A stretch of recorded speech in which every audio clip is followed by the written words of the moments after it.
The Supreme Court has said that no coercive action should be taken against private firms which failed to pay full wages to their employees during the lockdown period.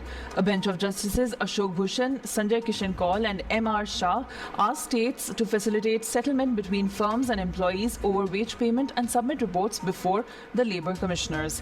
The Apex Court also sought the centre's response on its order. The Supreme Court asked the centre to address the pay cut of doctors being reported from different parts of the country. The court said it saw a report that doctors had gone on strike. These concerns should have been taken care of and it should not require court intervention, the court said.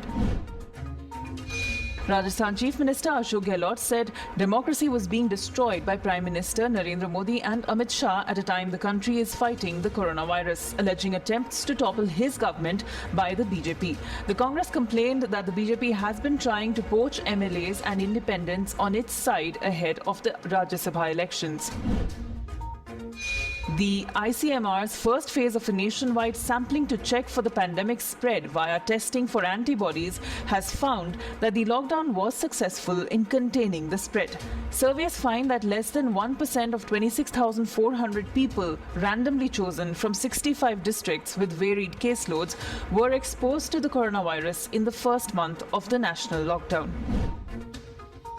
The centre has warned that 5 most affected states due to the COVID-19, which includes Maharashtra, Tamil Nadu, Delhi, Gujarat, Uttar Pradesh, are projected to fall short in terms of ICU beds and ventilators between June and August.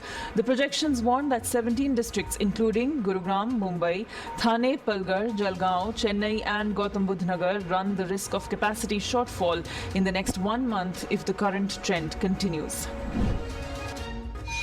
Reports say that the US President Donald Trump is considering suspending a number of employment visas, including the H-1B, in view of the massive unemployment in America due to the coronavirus pandemic.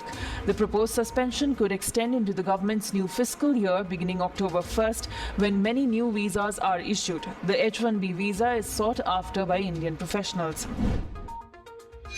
In its International Religious Freedom Report for 2019, the United States administration has given a detailed account of the protests and criticism against the Indian government's decision on the Citizenship Amendment Act and Article 370. Calling it an internal report of the US government, the Indian government said Washington has no locus standi to comment on the issue.